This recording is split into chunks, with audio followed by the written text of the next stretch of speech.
I just found something on Reddit that is kind of groundbreaking and I needed to share it with you guys because it put words to something that I couldn't voice for a really long time. And I think we need to add it to our vocabulary like weaponized incompetence and king baby. Tolerable level of permanent unhappiness. That is a new word. Shanhali made a post on her TikTok page. She was reacting to a Reddit post. Okay, she was reacting to a post. And we found a new word. Tolerable level of permanent unhappiness. Let's watch the video to the end. We have a lot to talk about. I found it in this Reddit thread. My partner came home all outraged that his friend was crying as he had been dumped. Since I'm friends with the ex-girlfriend, I wasn't surprised and told him so.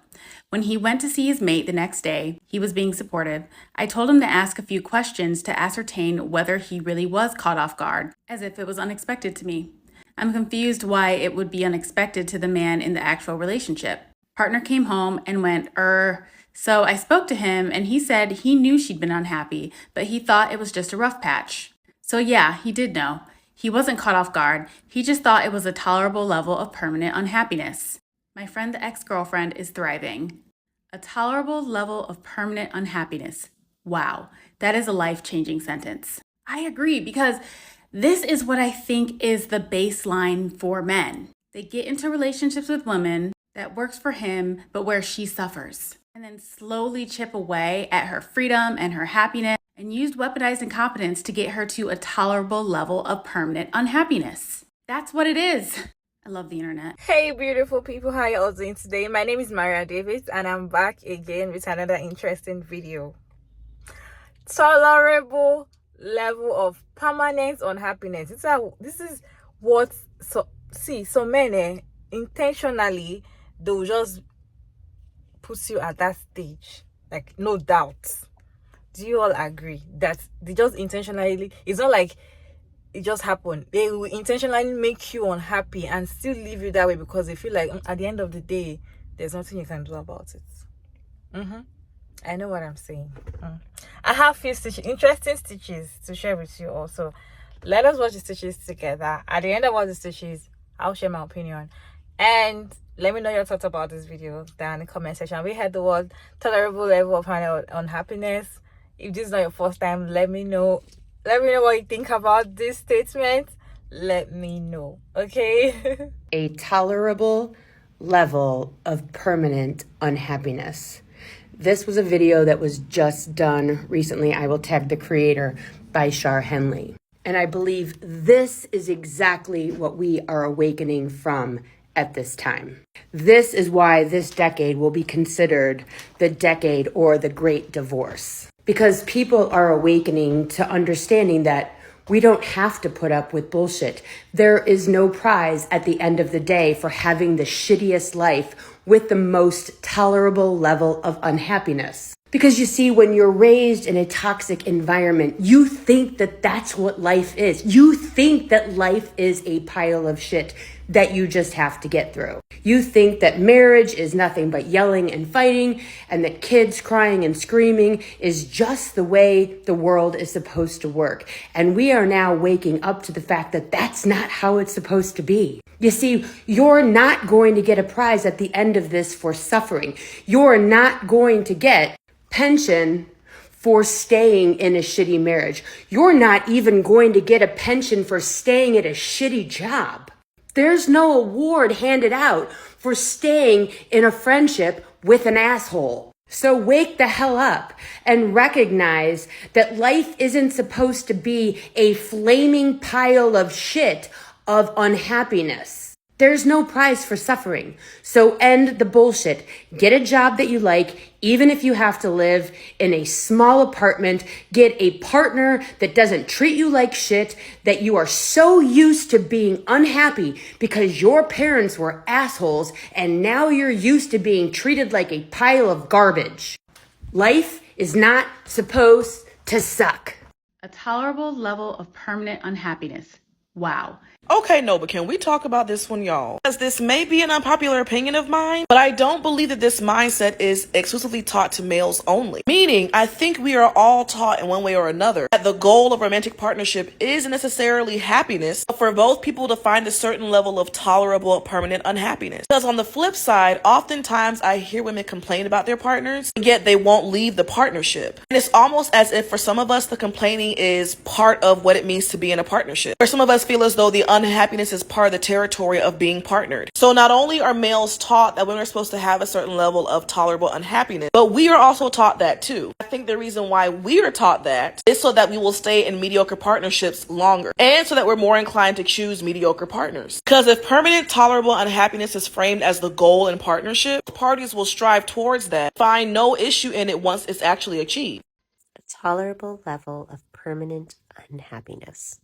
I think that perfectly describes the majority of American cis hetero marriages, Gen X and above. I can't speak for millennials and below.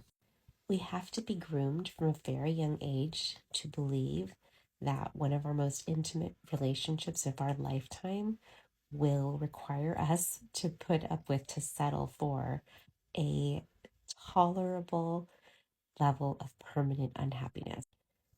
We grew up watching Married with Children, the jokes about, with the naggy wife and the ball and chain.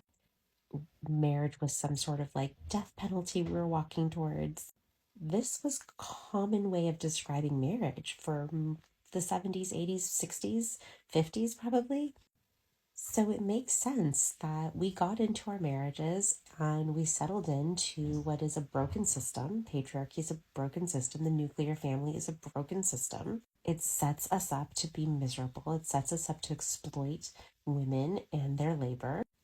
And add a layer of religion and toxic religious beliefs in there about men being the head of households and all that bullshit. And you have this recipe for several generations of really miserable fucking people in marriages looking around at each other going, yeah, this checks. This is what we expected. But now we're waking up and we're talking about it in mass. And what I want to say is it's not our fault. Now, we absolutely have a responsibility to change this. Men have more of a responsibility because it's patriarchy and it's benefiting them. But it's harming all of us societally to be complicit in continuing to participate in a system that tells us that we will be at some level permanently unhappy. I predict a mass divorce era, and we're already seeing that women are not getting in relationships with men. Men are not finding partners. We're in a massive shift, and we need to retool and rethink how we raise our families, how we live, what our relationships look like. We have to dismantle this system, and it starts inside of us in being able to admit that we actually are putting up with things that are not tolerable for us long term. A tolerable level of permanent unhappiness is not a reality I want to live in, and nobody should. It's not fair, and it's not what we deserve. That's not natural, people. So much of the expectation that women should put up with permanent levels of tolerable unhappiness in romantic relationships with men is tied to ongoing, totally unequal emotional labor expectations. Some of you may remember a video that Shah Henley posted, she's tagged here, a few months ago, that basically picked up on a Reddit thread that described a boyfriend who was shocked he was broken up with by his girlfriend, yet he did know that she was unhappy. He just thought she was in a permanent state of tolerable unhappiness, or they were. And it kind of hit a nerve. But the reason it hits a nerve is this is a classic heterosexual cultural script for romantic relationships. Like, culture doesn't actually care what women are going through in romantic relationships. Women are told that being in a permanent, committed romantic relationship is the prize in and of itself. Because we place a hierarchy on women in romantic relationships, we kind of try and trap them there. Meanwhile, once women get into these romantic relationships, they're put to work. And being put to work doesn't just mean cooking and cleaning and doing way more domestic labor than their male counterparts. It means emotional labor, which is the expectation that they will sacrifice for the group. It also means emotional labor, which is the expectation that their experience matters less than the experience of their male partner. That's the crux of it. That's the crux of permanent levels of tolerable unhappiness that men think are okay when they see that in their female partner, and that we are finally starting to say, like, absolutely not. There is this really toxic underlying narrative in our current patriarchy that doesn't just promise men that they will get to dominate the women that they're with, but promises men that they will get basically support staff when they commit to a woman. Men are not taught to empathize the way that women are, which means that they will center their experience and they will center their needs and they will center their deep entitlement. And women who've been trained to be people pleasers through cultural patriarchal scripts will try and adapt to the men that they love. But if that happens too much, and the man strides ahead too much and ignores us too much and expects us to knock on the door too much while interrupting us constantly, small moments of neglect and abandonment start to feel, honestly, like emotional abuse. And that's where the disconnect is starting to happen, because I'm a millennial woman. I may have been taught that I should still be other-oriented and sweet and think about other people before thinking about myself. But I've also been taught that I'm equal. And in these kinds of relationships, it suddenly becomes clear that this hierarchy of experience, where one person is centered and the other person is decentered, is profoundly unequal. We're done. We're not diluting ourselves permanently for the sake of male partners anymore. We're not falling on our swords anymore. We're not sacrificial lambs. We deserve mutuality in relationships. You know what's crazy to me? A lot of people live at what I call a tolerable level of unhappiness. And I think that shit is whack. Let's talk about it. A tolerable level of unhappiness is knowing that you don't feel as good as you could. You're not as happy as you could, but because you can tolerate it, you just stay there, which means staying in relationships that don't make you happy, staying at jobs that don't make you happy, living in a city that you don't feel comfortable in, living in an apartment or a house that you don't feel comfortable in. So it just grinds at you every day, but enough that it's not like ruining your life, but you're unhappy. But you have figured out that it's like a tolerable level of unhappy. So you just kind of go with it and you're like, it's not horrible. I'm not dying. I can live with it. But here's what happens. After years of living that way, it tears away at your joy. It tears away at your creativity. It tears away at your spiritual alignment. It tears away a lot of times at your physical health, because unhappiness does translate to physical dis-ease. It tears away at your mental health. And also, life is short. Why would you want to live at a tolerable level of happiness, not the highest level of joy that you can have, right? And so I bring this up to just bring awareness to it. Are you in a state where you're happy enough, or you're like, my life is okay? That's what that is. When you're like, it kind of sucks, but ha ha ha, it's always like this. It's not funny. Stop laughing. When you're like, but you know, that's just life. Everybody's stuff sucks. No, everyone's life does not suck. These are little things that we say and that are part of popular culture that make it okay for us to just be unhappy. It ain't. It's not okay. Happiness is possible. Healing is possible. Transformation is possible. Living at a high level of energy is possible. So if you find yourself just like dragging yourself through life or sliding through life like a snail, I would encourage you to think about what parts of your life have you not that happy. Is it your job? Is it your business? Is it your friends? Is it your spouse? What things in your life? Is it how you feel about your body and your health? What things in your life make you just feel like, it's all right? Right? Those are the things that we want to focus first on investing in and improving, so that you can actually feel happy and not at just some mediocre level of living. Because my love, you deserve a lot more than that. And remember, as always, Auntie loves you. He wasn't caught off guard. He just thought it was a tolerable level of permanent unhappiness. My friend. This should be the phrase of the year: a tolerable level of permanent unhappiness. Because yeah, that's what it's like being in a relationship with a cishet dude. Every relationship that I've had with a cishet man that lasted for any length of time ended because I remember sitting there in various situations and saying, is this how I'm going to actually live the rest of my life? And I remember distinctly in each of those three relationships looking down one path and saying, this is how I get to live my life if I want to be true to myself, and this is how I'm going to live my life if I'm going to take care of King Baby. for the rest of my days. Because every single relationship devolved from something that was beneficial and good and felt great for me into me caretaking or managing their emotions or just trying to survive. And there was this moment in each of those relationships where I realized that I was going to have to accept being unhappy in order to stay in that situation. And luckily for me, it was never worth it. Now I only date the queers and it's a lot easier. Anyway, votes for that to be the phrase of the year. A tolerable level of permanent unhappiness. Wow, that is a life-changing sentence. Wow, a tolerable level of permanent unhappiness. My mind is blown. You should go back and watch that whole video. Therese Lee also stitched this video. I'm going to link hers below because she said a lot of great stuff. And if you're not already following her, what are you doing? You should be following her. So anyone who's ever watched my videos on childhood trauma knows that I was sandwiched between my brothers. I had a brother 18 months older than me, a brother 18 months younger than me, and then there was another brother 18 months younger than him. So throughout my childhood, the contrast of the difference between the way we were raised and the way we were socialized was a little bit more obvious. If my brothers had a need or a concern, it was always addressed, but my sisters and I were always taught to sit down, put up, and shut up.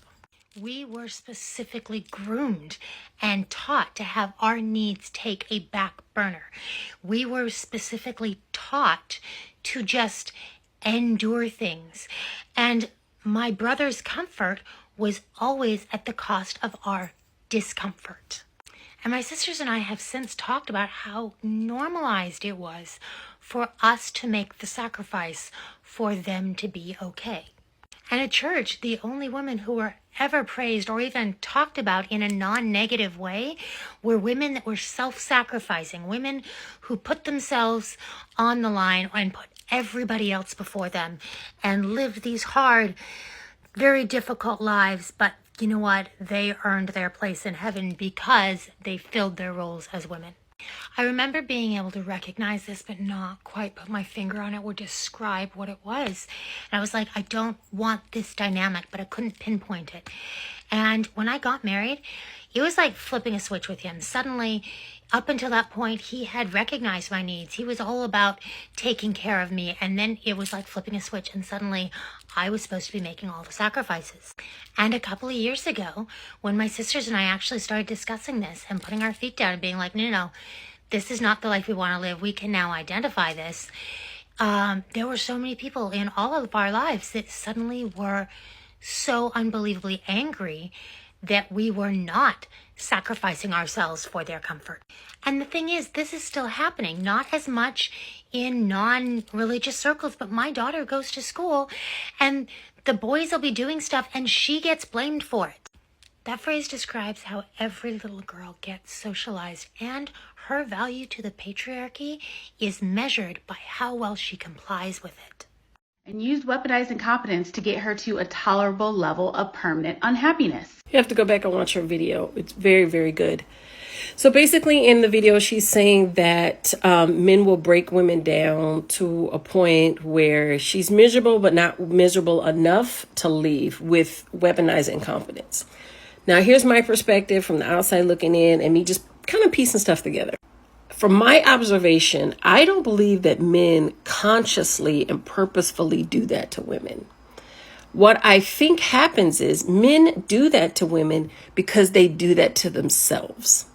I think that men, whether conscious or unconscious, have this thing in their head that once you get married and once you are in a long-term relationship, there is a level of misery that you are going to have to tolerate.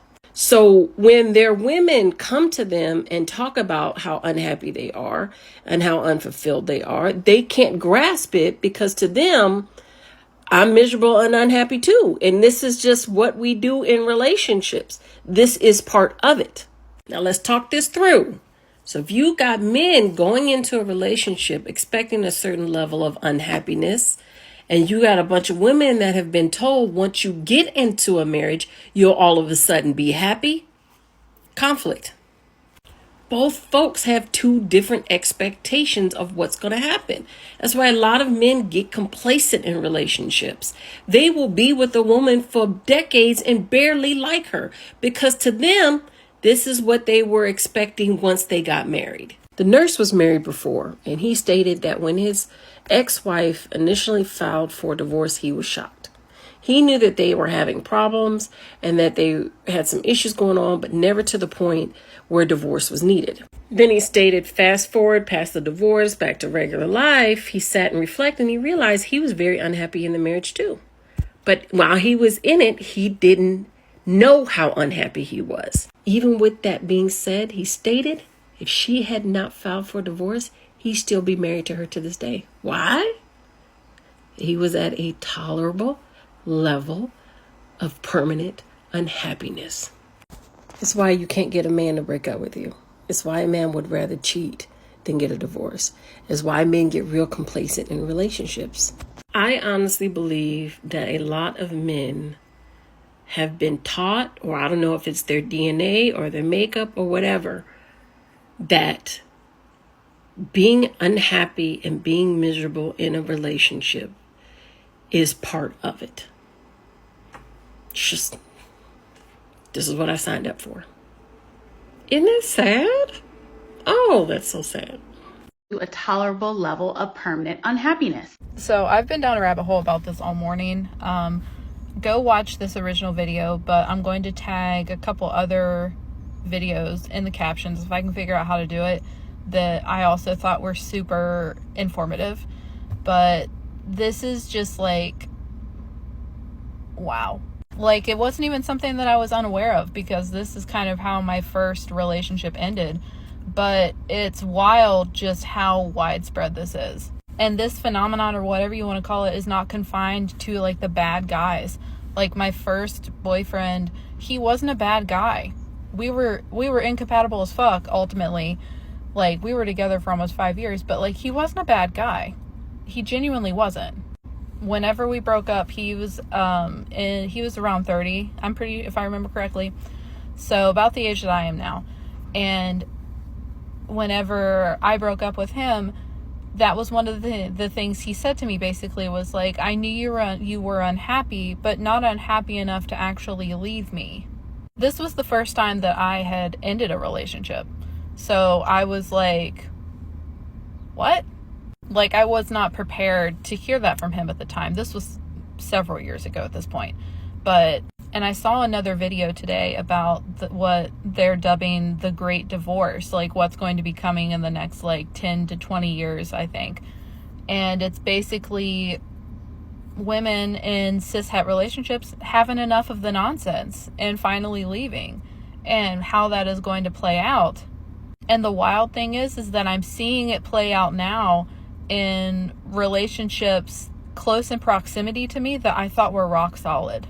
Not to the point of like divorce, but finally getting to the point where it's like, again, a perfectly good guy, a good guy, not a shithead, but just getting tired of the shit and wanting them to show up in the relationship authentically. I don't really know what the point of me making this video was, but I guess my overarching point is that it's not always the shitty guy. A perfectly good guy with good intentions can act this way and be this way because it's a societal problem. And that doesn't mean I think it's unfixable. I believe it absolutely is. But I think, honestly, that as much as we dog on straight men and cis-het men for how they act, like, they really have been done a grave disservice by being socialized and raised in the way that they have. They get into relationships with women that works for him, but where she suffers. And then, God, this is so good. Go watch this entire video. This is the problem. This is the crux of the problem with relationships. Men try to reach a tolerable level of unhappiness in their woman.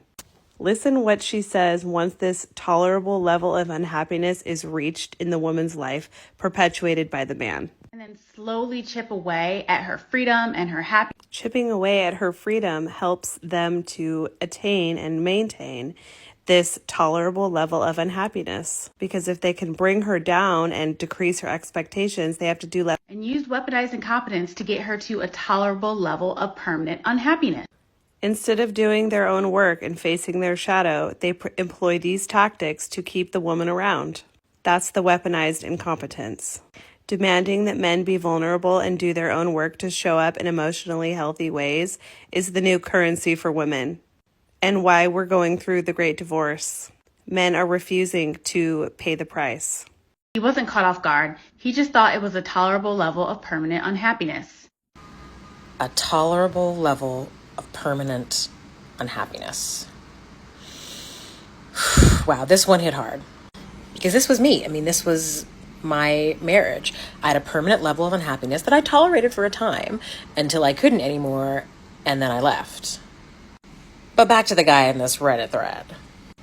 This proves what many of us on this app, women who've been talking about all these things, weaponized incompetence, and all these things with problems with marriage and heterosexual relationships, heteronormativity.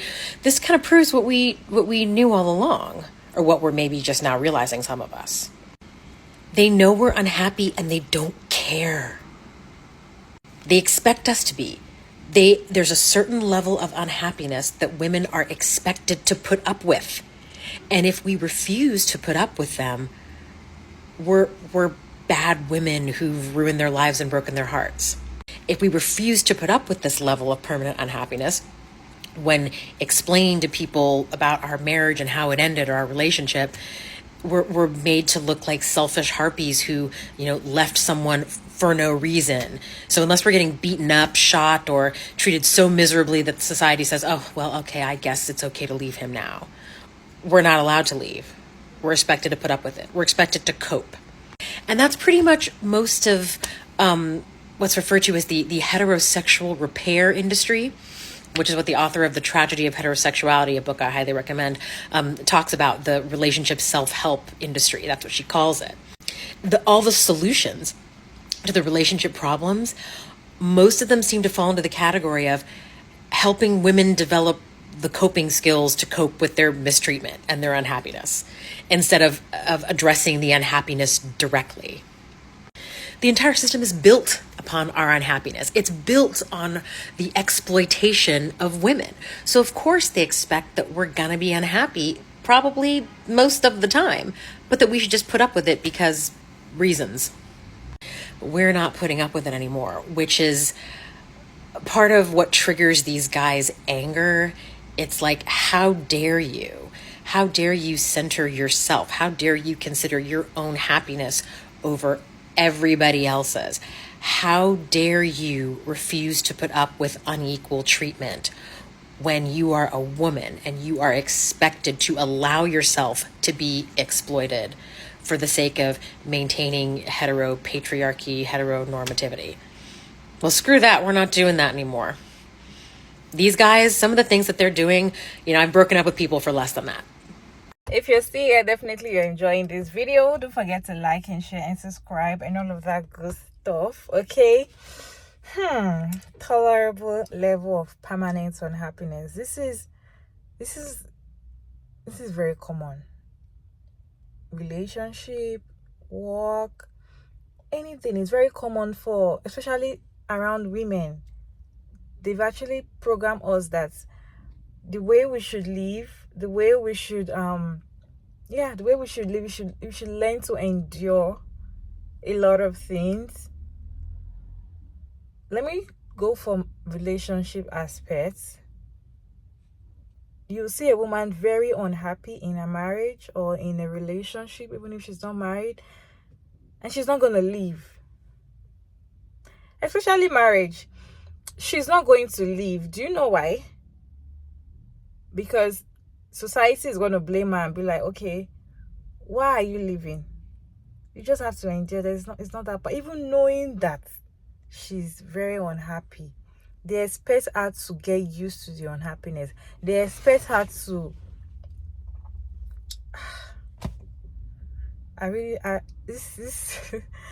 This particular statement is so true.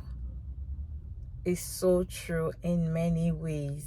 In many ways, especially in marriages, and trust me, some men intentionally will put you at that stage to make you unhappy, because they want you to get to that stage so that when you are unhappy, you yourself, you'll be the one to say, okay, you want to leave them. They want to put you on that stage. Some men do that. They frustrate you. They make you very unhappy so that at the end of the day, In fact, you get used to the unhappiness that you will not even want to live anymore. You see the way humans are, especially women, the way they program us, we can adapt to a lot of things. If you normally have a partner that was supportive, that was caring, that was everything, along the line it changed and turned to someone that, you know,